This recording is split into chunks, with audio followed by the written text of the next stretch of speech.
یہ 16 فروری 1999 کا ایک روشن اور چمکدار دن ہے۔ Pakistan cricket team Asian test championship کے پہلے میچ میں کولکتہ کے میدان پر ازلی حریف بھارت کے مد مقابل ہے۔ پاکستان نے ٹاس جیت کر پہلے بلے بازی کا فیصلہ کیا تو معین خان کے 70 رنز کے سوا کوئی کھلاڑی خاطر خواہ کارکردگی کا مظاہرہ نہ کر سکا۔ وسیم اکرم کے 38 اور سلیم ملک کے 32 رن سے تقویت پا کر پاکستان نے سکور بورڈ پر 188 رن جوڑے۔ دن کا اختتام ہوا تو ثقلین مشتاق اور شاہد افریدی، جو ان دنوں بھارت میں بے حد مقبول تھے، بھارتی شائقین کو آٹوگراف دے رہے تھے۔ شاہد افریدی کہتے ہیں کہ ہم آٹوگراف دے رہے تھے کہ ایک وہاں بھارتی شائق نے شعیب اختر کو دیکھتے ہوئے سوال کیا کہ آپ کا کیا نام ہے؟ شعیب اختر نے ایک عجیب ترنگ کے ساتھ جواب دیا کہ کل آپ کو پتا چل جائے گا۔ کل ایک ایسا واقعہ ہوا جس نے تاریخ رقم کر دی۔ اگلے دن جب میچ دوبارہ شروع ہوا تو شعیب اختر نے ایک شاندار ان سوئنگر پر بھارتی بلے بازی یونٹ کے لیے دیوار کی عرفیت رکھنے والے راہول ڈراوڈ کی بیلز ہوا میں بکھیر کر بھارت میں اپنی انٹری کا اعلان کر دیا۔ لیکن کہانی ابھی باقی تھی دوست۔ ڈراوڈ کے بعد سچن ٹنڈولکر نے بلہ تھام کر کریز کی جانب سست روی سے مارچ شروع کیا۔ کولکتہ کا میدان تماشائیوں سے کھچا کھچ بھرا ہوا تھا، کان پڑی آواز سنائی نہ دے رہی تھی۔ شعیب اختر نے اپنے رن اپ کی طرف آہستہ قدموں سے چلنا شروع کیا تو کپتان وسیم اکرم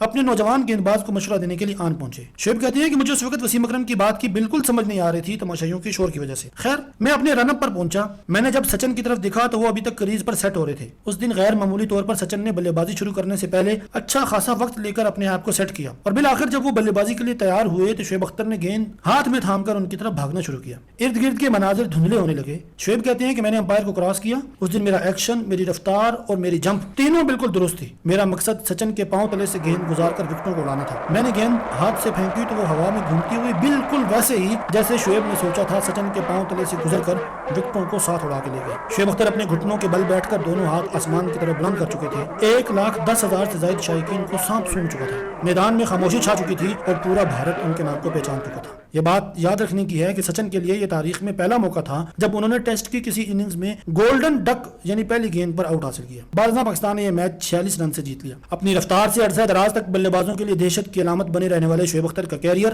اگر تنازعات سے پاک ہوتا تو اس وقت ان کا نام اور زیادہ روشن ہوتا۔ وہ پاکستان کے لیے مزید کارنامے سر انجام دے سکتے تھے، مگر ایسا نہ ہو سکا اور لمبا عرصہ کھیلنے کے باوجود مختلف تنازعات اور فٹنس مسائل کی وجہ سے ان کے نام کے آگے وکٹوں کی اتنی تعداد درج نہ ہو سکی جتنی ہونی چاہیے تھی۔ Happy birth day sir Shoaib Akhtar.